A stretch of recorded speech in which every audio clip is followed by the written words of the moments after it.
테슬라 그리고 중국 자동차 기업에 대한 이야기가 계속 나오고 있는데 중국 BYD 앞서 말씀드렸듯이 글로벌 시장 이 전기차 판매량에서 지난해 4분기에 올해 1분기에도 테슬라를 앞서고 있습니다. 그래서 글로벌 전기차 시장 이 캐즘을 서서히 좀 넘어서는 이 중국 전기차의 성장률을 보면 그런 양상도 좀 감지가 되고 있는데 유럽 시장을 중심으로 해서 순수 전기차 시장 이 경쟁이 올해 좀 더 격화될 것이다. 이런 이야기도 나오고 있고요. 우리나라에서는 아직까지도 뭐 캐즘 시장이다 뭐 이런 얘기를 많이 하고 있습니다. 특히 2차 전지, 그다음에 전기차 섹터를 두고 이 용어가 많이 차용이 되고 있는데요. 글로벌 시장 전체로 보면은 지금 뭐 캐즘 어떻게 보십니까? 글로벌로는 뭐 많은 데이터 수치들이 지금 발표가 되고 있는데요. 사실은 글로벌 상황 봤을 때는 캐즘은 없다. 내지는 원래 없었다. 라는 표현을 저는 조금 하고 있어요. 그 이유가 뭐냐면은 차는 파는 게 아니고 사는 거거든요. 그 사는 고객 입장에서 살만한 차가 있었느냐에 대한 이슈들이고 그 살만한 차는 성능도 좋아야 되고 가격도 적절해야 되고 그다음 필요한 경우에는 정부에서 뭔가 보조해주는 보조금을 나와서 나의 경제적으로 코스트를 줄여주는 이런 것들이 합쳐졌어야지 되는 부분들인데 실제 지금 전기차 시장은 좀 강제적으로 끌고 오는 시장이었지 않습니까? 보조금이나 뭐 여러 가지를 가지고 인위적으로 정부가 만들어 오던 시장이었기 때문에 이 정책이 조금 뭐 변경이 되거나 하면서 소비자가 사지 않을 이유를 좀 더 많이 만들어 줬기 때문에 안 팔렸던 거지 이게 뭔가가 뭐 정말 많이 팔리고 있다가 안 팔렸다가 아니면 이게 없어졌다가 다시 뭐 확장됐다가 하는 영역은 저는 아니었다라고 이제 감히 말씀을 드리고 싶고요.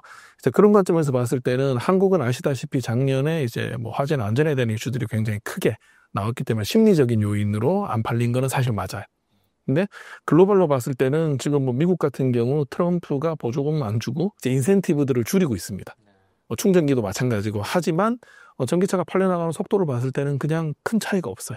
네. 왜냐하면은 그냥 살만한 사람들은 계속 사고 있고 또 과한 가수요로 인한 가격 상승 예를 들어서 배터리 원가라든지 원재료 같은 것들이 지금 전부 정상적으로 회복이 됐기 때문에 이제 가격 경쟁력을 가지기 시작하는 추세가 돼버렸고요.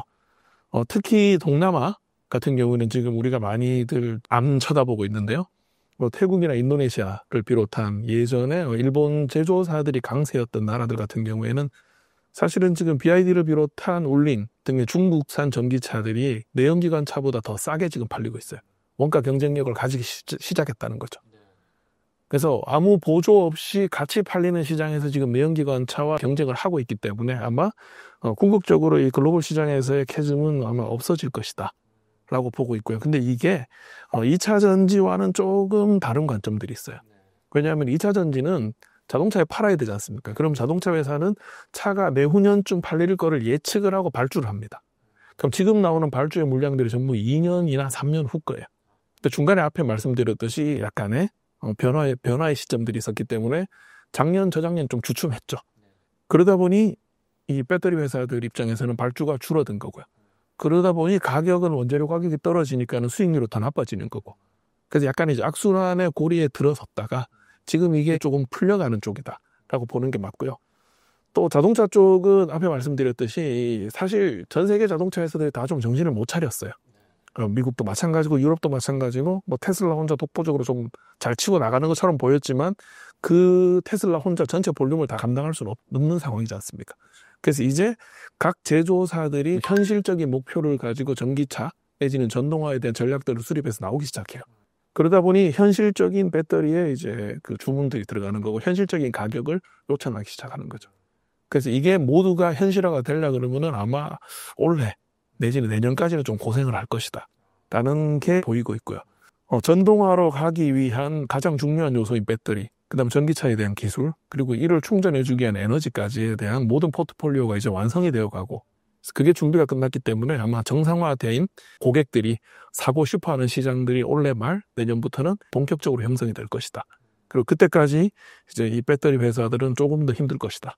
왜냐하면 올 연말 정도 돼서 잘 되기 시작해야지 그 다음 발주가 들어갈 거거든. 그러면 이제 그게 한 2년 후 되겠죠. 그런 사이클들이 올 것이다라고 자동차 관점에서는 보고 있습니다. 글로벌리하게 봤을 때는 이 캐즘은 점차 해소가 될 것이고 다만 안정화 기조를 찾는 데는 조금 더 시간이 필요해 보인다. 이런 말씀이신 것 같습니다. 중국 자동차 업체들 얘기를 계속 안 할 수가 없는데 기술, 이 축적한 자율주행 기술 기반으로 글로벌 시장 공략에 아주 적극적으로 공격적으로 나서고 있습니다. 중국의 자율주행 시스템, 미국 테슬라의 FSD, 필적하면서도 가격 경쟁력, 이 가성비가 더 좋기 때문에 소비자 입장에서는 만족도가 뛰어나다. 이런 평가를 받고 있는 것 같아요. 자율주행 그리고 소프트웨어 기술력에서 경쟁이 더욱 가열되고 있는데요. 선두를 차지하고 있는 테슬라, 그리고 그 뒤를 추격하는 기업들의 수준, 시장이 느끼는 관점이라고 해야 될까요? 어떻습니까? 시장에서 판단하는 거로는 중국에서 생각보다 빠르게 따라오고 있다.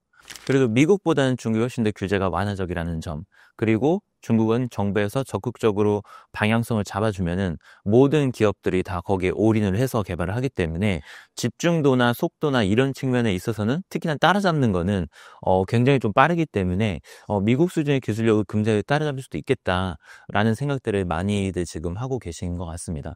특히나 중국에서 자율주행이라고 하면은 BYD도 생각을 하시겠지만 대표적으로 지금 화웨이에서 굉장히 강력하게 자율주행 솔루션들을 개발을 해서 중국 내 다른 로컬 메이커들하고 지금 연합을 해서 많은 신차들을 내고 있고, 여기에 사용되는 소프트웨어나 자율주행 솔루션에 대해서 굉장히 소비자들이 만족도나 완성도가 높다는 평가를 지금 받고 있다라고 볼 수 있습니다. 물론 이제 도심에서의 자율주행에 있어서는 아직까지는 그 부분에 있어서는 테슬라가 굉장히 강자라고 볼 수 있지만, 테슬라의 도심 FSD 같은 경우는 아직까지는 또 완벽하게 마음 놓고 사용할 수 있는 데는 좀 한계가 있거든요. 그렇기 때문에 소비자들이 실질적으로 사용했을 때에는 레벨 2 플러스 단계에서는 중국 로컬 기업들도 충분히 로컬의 강점을 살려가지고 잘 활용을 할 수 있다라고 소비자들이 판단을 하고 있는 것으로 예상이 됩니다. 물론 기술 격차는 있지만 이 격차가 계속될 것인지 아니면 앞으로 좁혀질 것인지, 이게 문제인데, 예를 들어서 화웨이 같은 경우 히마라고 해서 이제 4가지 업체들하고 지금 연합을 해서 4개 브랜드를 론칭을 한 상태고, 올해 이제 상위 기체랑 추가적으로 해서 5개 브랜드가 나가게 될 텐데, 결국에는 자율주행의 완성도는 데이터에서 나오는 거거든요. 얼마나 많은 데이터를 수집을 하느냐. 근데 테슬라 같은 경우에는 자기 브랜드만으로 이제 데이터를 수집을 하는 것이고요. 화웨이 같은 경우에는 자기가 연합하고 있는 모든 메이커들로부터 다 데이터를 수집을 할 수 있는 거기 때문에 나중에 대해서는 오히려 전기차가 훨씬 더 많이 팔리고 차가 훨씬 많이 팔리는 중국 로컬 기업들의 데이터 수준에서 우위를 점할 가능성도 이제는 배제할 수 없다. 이렇게 되기 때문에 결국에는 기술 격차는 점점 더 좁혀지는 방향으로 갈 가능성이 상당히 높다라고 생각이 됩니다. 특히나 가격적인 측면에서는 중국이 굉장히 싼 가격에서 솔루션들을 잘 개발을 하고 있어요. 미국이나 선진국 같은 경우에는 워낙 안전 관련된 규제도 까다롭고 각종 코스트도 굉장히 많이 들어갈 수밖에 없는데, 중국은 그 부분에 있어서는 너무 쌉니다. 굉장히 싸게 이제 데이터를 또 수집을 할 수 있기 때문에 지금 이미 전기차 제조 경쟁력에서 중국 업체들이 상당히 많이 따라잡은 상태에서 그거를 관세나 어떤 다른 장벽들을 이용해서 지금 막 견제를 하고 있는 상황이잖아요. 지금 소프트웨어 쪽도 맡고 있기는 한데 중국이 가지고 있는 자국내 시장이 너무 커요. 연간 2,500만 대에서 많이 팔릴 때는 2,800만 대까지 팔리는 시장인데, 이 시장을 지금 중국 로컬 기업들이 다 꽉 잡고 있거든요. 그럼 여기에서만 데이터를 모아도 사실은 전 세계 미국과 유럽 합친 것만큼 거의 수요가 나오는 상황이기 때문에 이 격차는 앞으로는 좀 좁혀질 가능성이 높지 않을까. 그래서 테슬라도 중국에 굉장히 공을 많이 들이고 중국 시장에 포기할 수가 없는 게, 이 시장을 공략하지 않고는 경쟁력 확보하기가 굉장히 어렵거든요. 그래서 이런 점에서는 어떻게 보면 중국 업체들이 상당히 좀 유리한 점이 있다라고 생각이 됩니다. 그렇군요. 교수님, 테슬라 그 뒤를 추격하는 기업, 뒤를 추격한다는 의미가 사실은 BYD를 위주로 해서 몇몇 기업들이 있는 것 같거든요. 그 기업들의 수준차 어떻게 보십니까? 일단은 이 두 가지를 비교하는 것 자체가 저는 이제 조금 다른 관점을 가지고 있어요. 왜냐하면 테슬라는 처음부터 만들 때부터 어떻게 보면은 사람을 따라간 거랑 비슷해요. 운전자가 운전을 하는데 좀 편하게 하기 위해서 플러스 가격을 맞춰야 되니까 사람이 눈으로만 운전을 하고 있으니 이걸 카메라로 대체시켜서 가장 합리적이고 운전자가 편하게 하는 걸로 가겠다는 취지로 개발이 됐어요. 모든 기술이 거기에 맞춰서 진행이 됐었고요. 그리고 중국은 사실 약간 하이브리드예요. 테슬라가 와서 그거 하는 거 플러스 예를 들어서 지금 미국의 웨이모가 하고 있는 이제 스타일들 두 개를 섞어서 기기와 센서류를 붙이고 테슬라가 하는 것까지를 섞어서 가는 약간 하이브리드 형태로 진행을 시켰고요.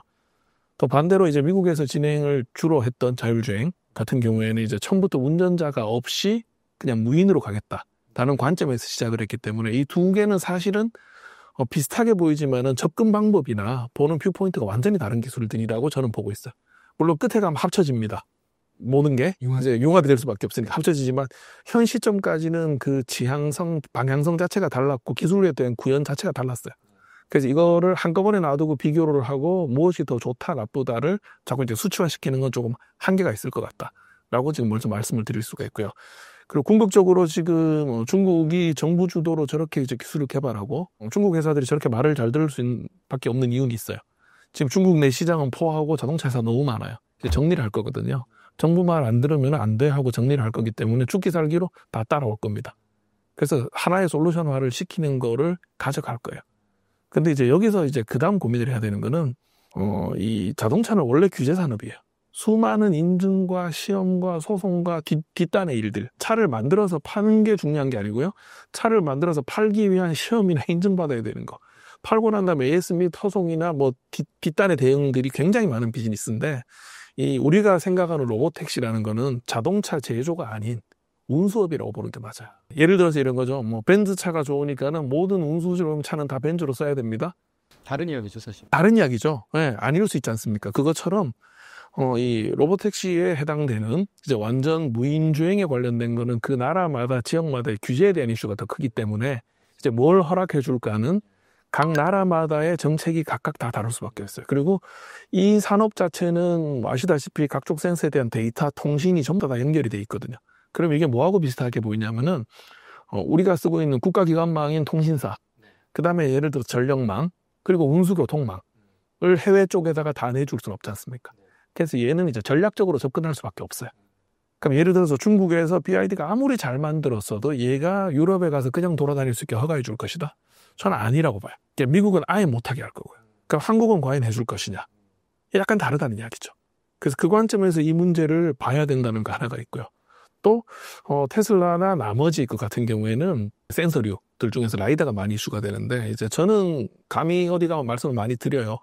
아마 법규적으로 라이다를 의무 장착하게 만들 수밖에 없을 것이다. 그러면 다들 그렇게 말씀하시죠. 그 비싼 걸? 근데 자동차에 있는 부품 중에요. 안 쓰면서 가장 비싼 것 중에 하나가 에어백이에요. 에어백 써보셨어요? 거의 사고 나지 않으겠어요? 그렇죠. 예. 사고 나지 않은 이상 안 쓰는 건데 그게 4,500만 원씩이에요. 이제 비전 가지고만 했을 때의 한계를 넘어설 수 있는 라이다가 예를 들어서 4,500만 원 정도인데 규정화 시킬 거냐 말 거냐. 아시다시피 에어백도 승용차는 한국은 강제 규정이죠. 근데 얼마 전까지 트럭은 아니었어요. 이거 규제 이슈라는 거죠. 그럼 예를 들어서 테슬라처럼 비전 가지고만 만든 거는 가지고는 어떤 특정 조건, 뭐 낮 시간대 어디에 뭐 고속도로만 다닐 수 있고, 그 다음 나머지 센서가 들어있는 거는 뭔가 다르게. 그리고 미국 같은 경우도 주마다 이제 그 운행 형태가 다르거든요. 저기 중부 가면 하루 종일 지나가도 차가 한 대도 없는 데가 있고, 뉴욕 가면은 사람이 정말 많고 하니까는 같은 기술의 레벨을 가지고 접근할 수가 없어요. 그래서 그런 이제 규정들이 나올 수밖에 없는 거고. 앞에 말씀드렸듯이 일론 머스크가 정부 프렌들리하게 들어가서 지금 풀려는 것 중에 하나는 이제 워낙 규제가 심하다는 걸로 약간 블러핑을 하면서 비전만 가지고 아니면은 원래 운전자 중심으로 만든 거를 이제 완전 무인주행으로 좀 어떻게든 들어가 보려고 노력하는 거 아닌가 하는데 사실 정답은 없어요. 이거 이제 제가 항상 말씀드리는 것 중에 하나가 이런 거죠. 운전을 정말 잘하는 사람이 있는데 중학생이에요. 그럼 과연 운전을 맡겨도 되느냐 아니냐. 이건 운전을 잘하는 거와 자동차와는 다른 이야기예요. 미국 같은 경우에도 보면은 16세 이상 운전이 되는 주가 있고요. 14세 이상도 간헐적으로 해줄 수 있는 곳들이 있어요. 그 동네마다 다르기 때문에 얘는 좀 더 다른 관점에서 접근을 시켜야 되는 거고. 그렇기 때문에 중국이 다 만들었고 최고의 기술을 가지고 있다 그래서 이걸 무조건 우리나라가 다 가져다 쓸 거다라고는 생각할 수 저는 없다라고 말씀을 드릴 수 있어요. 그래서 이 부분은 기술은 기술이고요. 그러면 이제 이 친구들이 어떻게 들어올 거냐?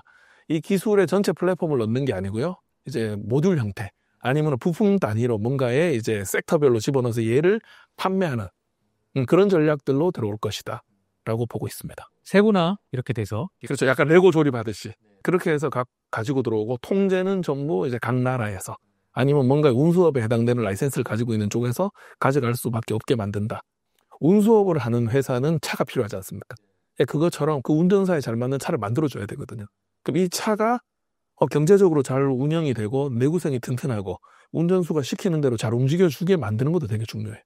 다들 소프트웨어 위쪽만 많이 보고 계시는데 이제 그 부분은 조금 다를 수 있다. 자, 어쨌든 중국 전기차 기업에 대한 얘기를 계속 하고 있는데 지리자동차 전기차 브랜드죠. 지커 상하이 오토쇼에서 레벨 3 수준의 자율주행 기술을 공개한다고 합니다. 레벨 3, 돌발 상황을 제외하면 사실상 운전자의 개입이 필요 없는 수준이라고 하는데, 상대적으로 기존 완성차 업체들은 경쟁에서 좀 한 발 물러난 모습인데, 적극적으로 참전을 다시 한번 도전할지 아니면은 관전 모드로 지낼지 경쟁력을 좀 따져본다면 어떨까요? 지금 기존 완성차 업체들이 상당히 좀 열세에 있다라고 볼 수밖에 없을 것 같고요. 그리고 기존 완성차 업체들이 시도를 안 했던 건 아닌데 사실 굉장히 적극적으로 과거부터 투자를 해왔었고 오랜 기간 동안 이거를 트라이를 해왔었는데, 안전성이라는 측면에서 기존 완성차들한테는 어떤 굉장히 엄격한 잣대가 좀 적용이 되는 거, 여기에 대한 부담이 좀 있었던 것 같습니다. 그러니까 오히려 스타트업이나 아니면 신생기업들 같은 경우는 굉장히 과감하게 혁신을 시도를 하고 약간 안전상이나 어떤 리스크 요인이 있다 하더라도 그 리스크를 좀 감수하는 이런 모습을 보인다고 한다면은 사실 기존 레거시 업체들은 그렇게까지 과감하게 나서기는 쉽지 않거든요. 이 레벨 3는 말씀하신 것처럼 레벨 2하고 다르게 어떤 시스템의 작동 중인 구간에서의 사고에 대해서는 제조사가 책임을 져야 되는 문제가 있고요. 완성차 업체들이 과거에 이런 것들로 인해서 인명피해가 발생을 했었을 때 어마어마한 천문학적인 금액을 배상을 해야 되고, 뭐 그로 인해서 회사가 뭐 망하니 마니 뭐 이럴 정도로 이제 위기를 경험했던 경험이 있기 때문에 굉장히 좀 보수적으로 완전성과 완결성을 기해가지고 좀 제품을 출시할 수밖에 없다라는 점, 요게 이제 좀 한 가지 좀 차이점이 있을 것 같고요.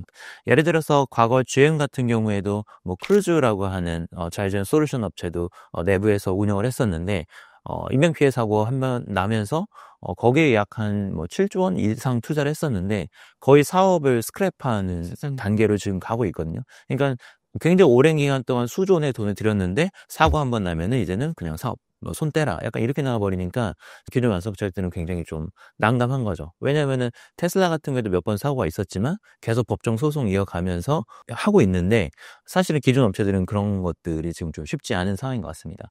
특히나 현대기아차 같은 경우는 또 미국 시장이나 중국 시장이 메인 시장인데 여기에서 또 외국 기업에 해당이 되거든요. 만약에 똑같은 사고가 발생을 했었을 때 과연 똑같은 잣대로 이거를 봐줄 것인가. 예를 들어서 테슬라가 인명피해 사고 발생한 거랑 현대차가 인명피해 발생한 거랑 이건 분명히 대하는 태도가 다를 수밖에 없거든요. 결코 지고 싶지 않은 리스크 요인이기 때문에 사실은 이 부분은 완전 공정하게 경쟁하고 있다라고 생각되진 않아요. 중국도 마찬가지죠. 중국도 로컬 기업한테는 굉장히 제가 봤을 때에는 완화된 기준을 적용을 하겠지만 다른 글로벌 업체들이 똑같은 실수를 하거나 사고를 냈었을 때 똑같은 그런 잣대로 대할 것이냐, 제가 봤을 때는 그렇지 않을 가능성이 훨씬 높다라고 생각이 됩니다. 그래서 지금으로서는 어떻게 보면은 그런 선도 기업들을 좀 따라갈 수밖에 없는, 물론 이제 기술적으로나 뭐 어떤 준비가 덜 된 부분도 분명히 있지만 제도적으로 봤었을 때에는 좀 선도 업체가 되기에는 좀 한계적인 부분이 분명히 있다라고 생각을 하고 있고, 중국 시장을 놓고 보면은 사실 최근에 글로벌 업체들이 중국 로컬 테크 기업들하고 많이 협업을 하고 있습니다. 뭐 아까 말씀드린 뭐 화웨이라든지 폭스바겐 같은 경우에는 중국 어떤 로컬 솔루션 업체란 JV를 만들어가지고 거기에서 이제 ADAS 시스템을 개발을 한다라든지 중국 업체들하고 협업을 하고 있는데, 이거 어떻게 보면 또 리스크 분산도 하고 그리고 굉장히 저코스트에 중국의 기술을 흡수할 수 있는 기회가 될 수 있기 때문에 요런 이제 접근 방식을 채택을 하기도 합니다. 그래서 만약에 미국 시장에 놓고 보면 그럼 어떻게 해야 되냐? 만약에 이제 미국 시장에서 정말로 이제 테슬라가 레벨 3나 그 이상으로 상용을 했다. 상용을 해서 이젠 미국에서 이젠 정상적으로 판매가 되고 이러고 되고 있다라고 하면은 어떻게 보면은 테슬라의 솔루션을 구입해가지고 장착하는 것도 하나의 방법이 될 수 있을 것 같아요. 그러니까 지금 모든 것들을 다 처음부터 밑에부터 쌓아 나가가지고 선도 기업들하고 경쟁을 하겠다라고 생각할 수도 있지만, 그런 시행착오나 개발 과정에서 코스트를 회피를 하면서 결과만 가질 수 있는 또 방법이 될 수 있거든요. 그리고 그게 만약에 어느 특정 업체가 독점을 한다고 하면 문제가 되겠죠. 근데 지금 테슬라뿐만 아니라 중국, 뭐 유럽 이런 데서 여러 가지 업체들이 서로 경쟁하는 구도가 된다고 한다면은 지금 배터리를 내부적으로 생산하지 않고 외부에서 조달하는 것처럼 그런 생태계가 구성될 가능성도 있다. 그래서 지금 내부적으로 분명 준비도 해야 되겠지만 안 되는 거를 이제는 또 뭐 억지로 하기보다는 이런 외부와의 협력 관계를 통해서 효율적으로 기술 개발하는 것도 하나의 방안이다라고 생각이 됩니다. 뭐 완성차 업체들 전기차 시장에서의 어떤 경쟁력 좀 후발주자로 좀 비춰지는 느낌도 갖고 있지만, 그 경쟁력 아직까지는 우리나라 기업들이 완전히 뒤처지고 있다, 이런 관점으로 보는 거는 좀 아닌 것 같습니다. 어쨌든 가장 중요한 거는 결국에는 시장에서 기술력 기반의 경쟁력을 얼마만큼 보유하고 있느냐, 이 관점에서 바라봐야 될 것 같은데, 결국엔 이 전기차 시장에서는 이제 완전 자율주행 기술을 목표로 할 건데 무엇이 승패를 가를 키가 될까요? 굉장히 어려운 질문인데요. 이게 앞에 말씀하셨듯이 이제 기술적인 관점만 놓고 좀 말씀을 드리면, 일단은 데이터를 어떻게 확보할 것이냐에 대한 부분들이, 이게 규제하고도 상관이 있어요. 지금 국내에서도 자율주행 관련된 많은 스타트업 저도 만나고 있는데, 이제 힘들어하는 게 데이터를 쉽게 가져와서 뭔가를 할 수가 없다 하는 부분들이 있고요. 일단 가져오는 것부터 문제고, 그 다음에 이제 가져오고 난 다음에 이 데이터를 가지고 얼마만큼 잘 활용해서 오퍼레이팅을 해볼 수 있느냐. 기술적으로 좀 보면 이제 실제 데이터와 또 시뮬레이션에서 돌리는 데이터가 있어요. 이 두 가지의 뭐 사실 어떤 게 장점, 단점이라고는 말할 수는 없어요. 어떻게 잘 배치시킬 것이냐에 대한 부분들이 있고요. 그 다음에 이 소프트웨어 부분에 있어서도 이걸 최적화시키는, 결국 최적화는 코스트 이슈거든요. AI 쪽으로 넘어가면 AI에서는 상당한 많은 비용들이 들어가지 않습니까? 이걸 어떻게 경제적으로 잘 맞출 것이냐라는 부분이고요. 그리고 이제 무엇보다도 중요한 게 이제 안정성 입증하고 규제에 대한 대응들. 아마 규제는 제가 보기에는 본격적인 규제가 시작이 될 겁니다. 레벨 3가 나오기 시작한 한 시점부터 이제 본격적인 규제들과 이제 문제에 대한 것들이 발생을 하고, 이거에 대한 해결이 필요한 그런 상황이기 때문에 아마 이거는 기술하고 상관없이 기술에 대한 규제 대응은 다른 부분이에요. 그리고 이 부분은 사실은 기존의 자동차 회사들이 조금 더 잘합니다. 이게 우리가 아까 말씀드렸던 차에 대한 인증, 우리가 알고 있는 리콜, 이런 게 전부 규제예요. 이 대응은 많이 해본 사람들이 잘할 수밖에 없어요. 그리고 마지막으로는 시장을 찾아야 돼요. 이게 어쨌건 가격이 많이 높아졌지 않습니까? 그래서 우리가 이상적으로 생각하듯이 운전하시는 분이 없이 그 인건비를 전부 이제 0으로 만들고 시스템이 대체해서 싸게 해서 손님이 타면은 좋겠습니다. 근데 확 싸지 않으면 안 탈 거거든요. 타시겠습니까? 네, 가격에 대한 이슈가 반드시 따라가야 돼요. 그래서 그 원가를 어떻게 맞출 수 있는 이런 이제 사업 모델하고 생태계를 만들어 갈 것이냐에 대한 부분들이 제일 큰데, 이제 그러다 보니 아마 미국 같은 경우에도 지금 뭔가 시장이 굉장히 많이 할 것처럼 이야기는 하고 있는데, 막상 쓸 수 있는데, 내지는 고객들이 돈을 내서 쓸 수 있는 데는 별로 많지 않다 하는 쪽으로 나올 수도 있어요.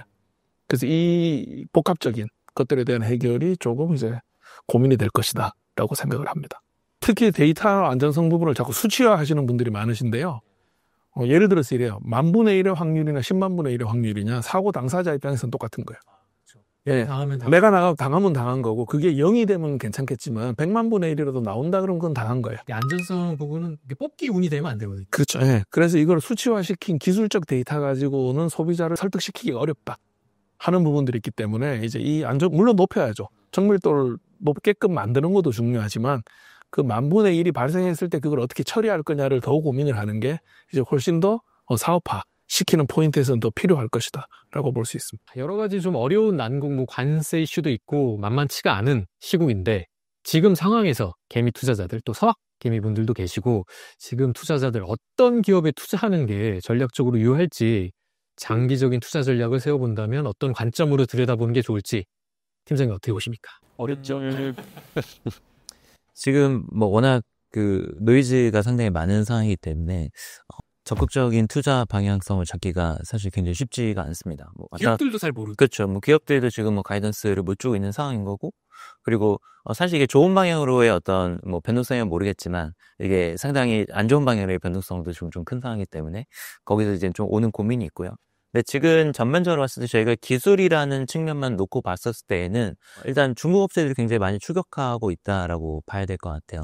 그러니까 테슬라는 이미 기술적으로 선도업체라는 지위를 굉장히 공고히 하고 있었는데, 이제는 그 지위가 조금씩 흔들리고 있는 상황이기 때문에 여기에서 한 단계 업그레이드된 모습을 보여줄 수 있느냐 없느냐에 따라서 주가 하향이 좀 결정이 될 것 같습니다. 그래서 이번에 로보택시에 관련해서 많이들 관심을 가질 수밖에 없는 게, 여기에서 한 단계 업그레이드 모습을 보여주면은 다시 한번 초격 격차를 보여주면서 주가가 랠리를 하겠지만 생각보다 거기에 미치지 못하거나 아니면은 딜레이가 된다라든지 이렇게 되면은 사실은 더 이제는 추격을 거세게 받는 입장이 될 수밖에 없기 때문에 주가가 또 흔들릴 수 있겠죠. 그래서 테슬라는 지금 레벨 3나 그 이상 지금 unsupervised FSD라고 하는 부분에 대해서 정보가 공개된 게 아직까지는 거의 없는 상황이기 때문에 상당히 좀 불확실하다. 이게 무조건 잘 된다고 저희가 낙관적으로 볼 수는 없는 거거든요.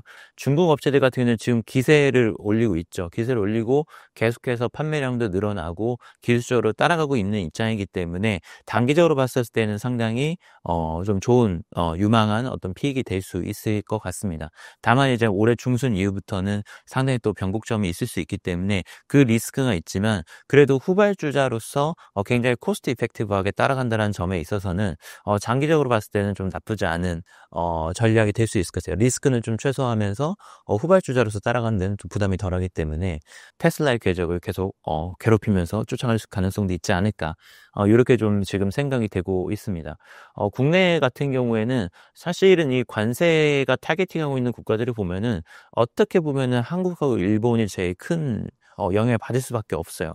왜냐하면은 폭스바겐이라든지 이런 유럽 메이커들 같은 경우는 사실 미국 시장이 중요하긴 하지만 없다고 해가지고 어마어마한 타격은 아니거든요. 왜냐하면 EU라고 하는 자국 시장이 1000만 대 이상 되는 대형 시장이고 중국 내에서도 이미 입지가 상당히 있기 때문에 큰 리스크 요인이 아닙니다. 근데 한국 같은 경우는 사실 중국에서는 이미 거의 퇴출되다시피 한 상태에서 미국에 올인을 하고 있는 상태거든요. 그래서 이 관세 정책에 너무 크게 영향을 받을 수밖에 없어요. 그래서 지금 현대기아차가 어떻게 중국 시장에서 새롭게 좀 차를 어떤 활로를 뚫을 수 있는 방향성이 나온다라든지 그렇지 않는 한도 내에서는 미국에 무조건 올인할 수밖에 없는 구조다. 이렇기 때문에 관세에 굉장히 초점을 맞춰가지고 좀 투자 전략을 세울 수밖에 없다. 국내는 이렇게 좀 보입니다.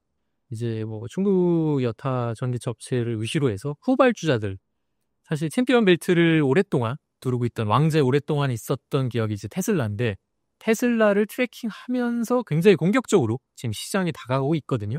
그렇기 때문에 1등 업체, 만년 1등 업체로 군림해온 테슬라보다는 이 중국차 업체를 위시로 한 후발주자들의 경쟁력이 조금 더 돋보이는 거는 사실인 것 같습니다. 국내 완성차 업체들은 이 만만치 않은 시장에서 좀 재정비를 하면서 다시 한번 좀 선두에 나설 수 있는 기회를 모색해야 될 것 같고요. 어쨌든 만만치 않은 시장에서 투자자 여러분들도 리스크를 최소화하면서 중장기적으로 좀 투자 전략을, 투자 스탠스를 다시 세워야 되는 그런 어려운 시국에 있는 것 같습니다. 오늘 한라대 미래모빌리티공학과 최영석 교수, 유진투자증권 이재희 팀장 두 분과 함께 또 다른 기회와 위기, 자동차 산업의 패권 전쟁에 대해 탈탈 털어봤습니다. 즐거운 투자의 맛이를 나오고 싶으실 때 저희 미장원과 언제나 함께해 주시기 바라겠습니다. 다음 시간에도 저희 미장원에서 투자의 주변머리를 말끔히 정리해 드리도록 하겠습니다. 감사합니다.